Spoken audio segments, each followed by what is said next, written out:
Donc bonjour, je suis Olivier, je m'appelle Olivier Jacques, je suis architecte DevOps senior à Amazon Web Services, AWS, donc un fournisseur cloud important en France. Je travaille dans l'entité ProServe, qui est l'entité qui fournit du service à nos clients pour leur permettre de tirer avantage du cloud et de tout ce que ça peut offrir, et notamment avec les pratiques donc DevOps. Et on va faire un talk avec Wafa. Et Wafa, c'est ma collègue, donc qui travaille aussi à Amazon Web Services et qui, elle, travaille dans le domaine du machine learning. On va être tous les deux sur la scène à Polycloud. Ouais, donc la conf qu'on va faire là, à Polycloud, ça va être au sujet du développement durable. Donc avec Wafa, en fait, on travaille avec beaucoup de nos clients et puis on voit beaucoup d'infrastructures et d'architectures logicielles ou de machine learning qui sont mises en place.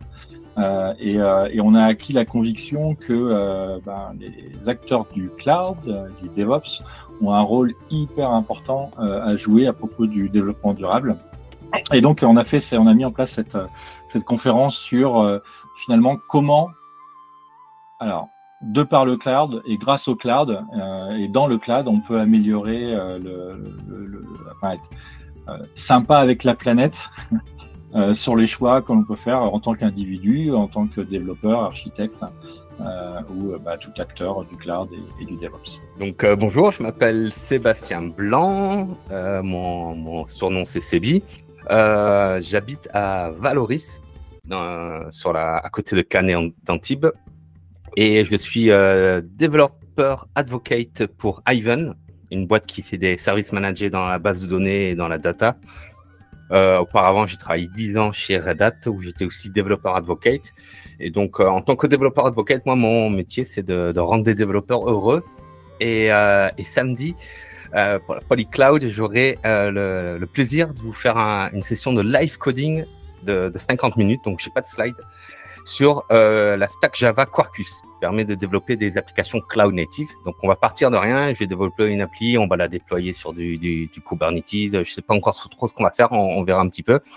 Et je prends beaucoup de plaisir parce que c'est vraiment une stack formidable, où il y a vraiment une expérience développeur hallucinante. Donc, voilà, j'espère pouvoir partager cette passion avec vous lors de la conférence.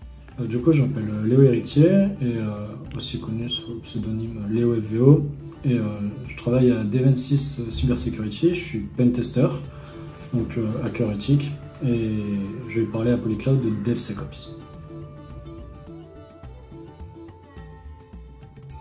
Le cloud computing, donc c'est vrai que ça prend beaucoup de place. Il faut quand même savoir qu'on en est finalement qu'au début. Il y a assez peu d'usage du cloud computing malgré tout, bien que c'est un énorme marché. Donc on estime à peu près à 20%, enfin 80% de l'infrastructure qui n'est pas dans le cloud. Donc c'est quelque chose qui a un énorme potentiel encore de transformation. Mais qu'est-ce que c'est que le cloud computing? Finalement, c'est ce que je disais, c'était un petit peu prendre les transports en commun.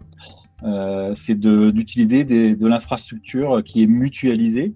Alors, mutualisée, mais qui reste privée à chacun des clients, et pouvoir utiliser cette infrastructure pour d'abord, souvent les clients ils viennent vers nous vers un fournisseur de cloud pour réduire ses coûts, mais après ça c'est la première étape, et la deuxième étape c'est de tirer avantage de tous les services qui sont disponibles et qui seraient plus difficiles à gérer soi-même, et donc à ramener de l'innovation, que ce soit sur du machine learning, l'AI générative, enfin il y a plein de sujets qui peuvent être utilisés pour ça. Donc voilà, j'aime bien voir le cloud computing comme les transports en commun des services, de l'infrastructure IT.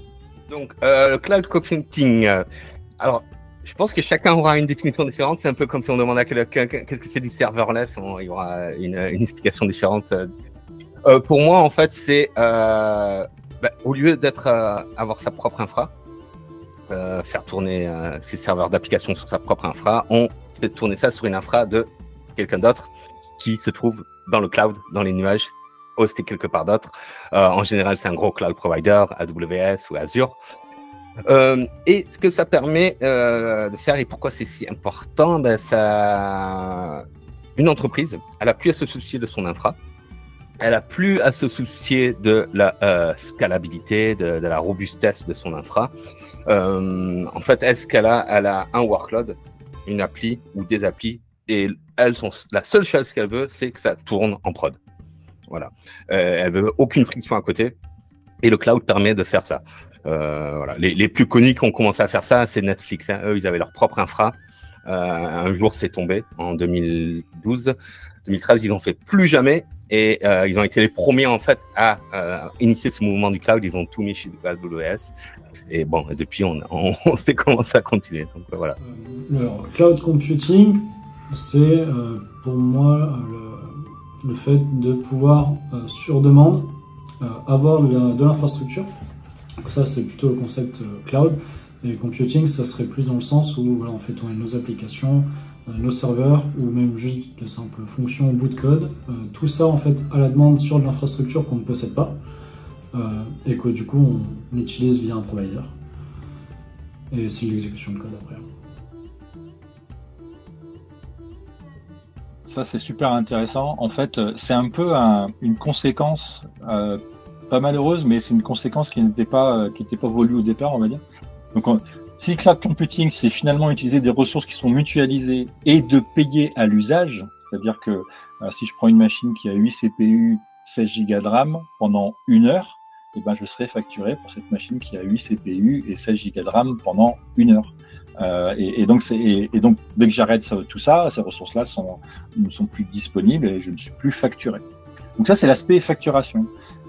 Mais l'aspect facturation est très cousin avec l'aspect optimisation des ressources et même impact sur la planète, parce qu'au final, les ressources qu'on ne va pas utiliser, c'est tout ça qu'on va pouvoir remettre dans le bilan carbone positif, parce que la meilleure ressource, enfin la meilleure optimisation qu'on peut faire, c'est de ne pas utiliser la ressource. Donc c'est ça que le cloud computing amène, c'est que on a conscience, on va dire, grâce aux euros et à l'argent qu'on dépense, de notre impact sur l'aspect consommation et l'impact sur le bilan carbone. Après, ce sont juste des cousins. Ça nous permet de prendre conscience et donc on va un peu éteindre la lumière. Ça va pas être Versailles ici, et c'est vrai que dans le cloud, on aime bien éteindre l'infrastructure quand on s'en sert pas. Pourquoi? Parce qu'on a un impact sur le coût, mais ça veut aussi dire que ça va être un impact sur le bilan carbone. Donc tout ça est à grande échelle mutualisé avec plein d'entreprises, fait qu'il y a un vrai aspect d'économie et d'optimisation comme ça.